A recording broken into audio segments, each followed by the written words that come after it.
Jadi kalau kita kembali lagi ke Information behavior itu, satu, dia mempengaruhi cara orang mengambil keputusan. Betul. Dan makin beragamnya keputusan, makin banyak tantangan dia untuk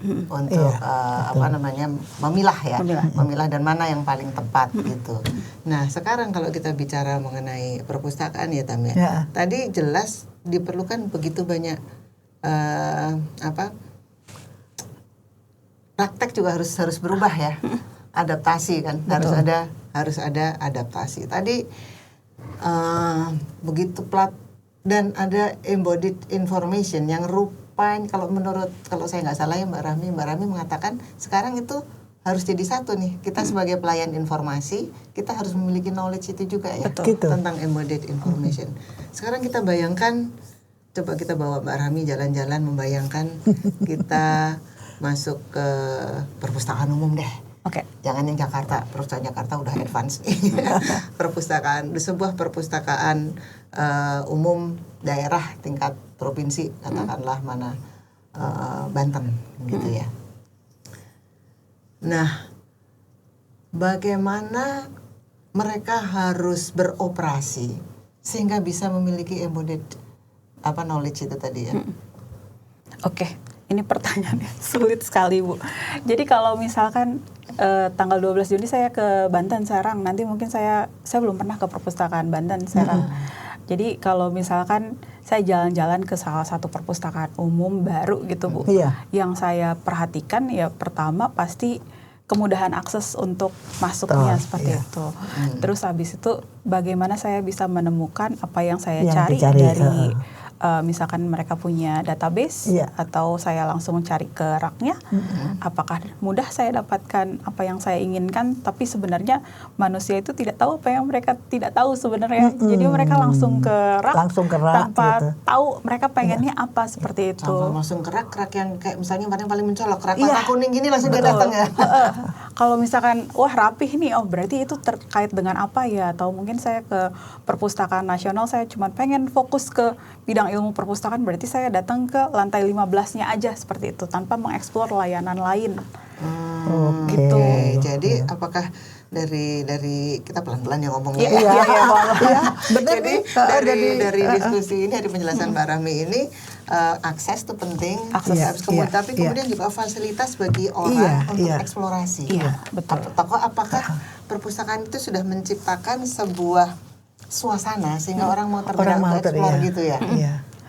Pertama. Maaf, tadi saya juga ada lagi sebetulnya yang ingin saya tanyakan tadi dari awal, yaitu kan kita juga selalu mendengar istilah information seeking behavior. Nah, ini seekingnya ini apakah kemudian sekarang sudah masuk menjadi information behavior itu termasuk seekingnya? Coba. Jadi perilaku informasi itu besarnya Bu. Di dalam information behavior atau perilaku informasi itu ada seeking.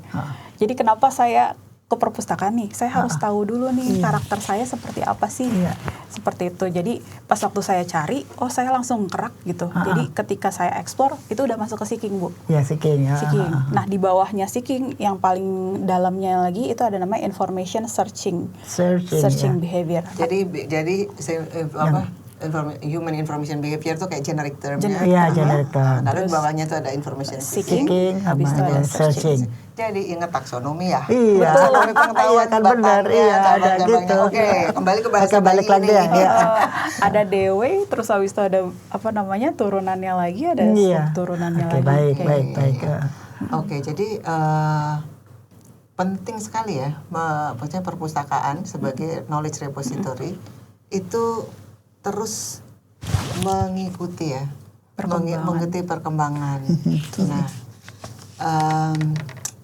di dalam percakapan saya dengan teman-teman yang, terutama teman-teman yang non librarian ya, yang non pustakawan, itu pertanyaan pertama tuh pasti, masih relevankah ilmumu dengan keadaan sekarang? Itu gimana ya jawabnya ya? Iya Bu, itu saya juga banyak sih Bu ditanyakan oleh teman-teman dosen sepantaran saya gitu. ngapain sih di perpustakaan Mi, udah pindah aja ke fakultas yang lain atau Fasilkom seperti itu. Tapi saya merasa saya keren gitu loh di ilmu perpustakaan. Wah, senang sekali nih coba ya teman-teman ikut Mbak Rahmi merasa keren. Saya merasa keren. Aduh, kita ikut bangga ya tapi Ikut bangga banget ya. Sebagai orang yang pernah Orang-orang mengajar senior di ya, itu, yang udah aduh, saya pernah bangga ngajar. sekali ada alumnus mengatakan keren ya ilmu Keren Bu. perpustakaan. Ya. Di FIB ilmu perpustakaan paling keren. Nah, kenapa? Why? Menurut Why? saya. Karena mungkin saya bukannya ini ya Bu ya pengen Ya nggak apa-apa.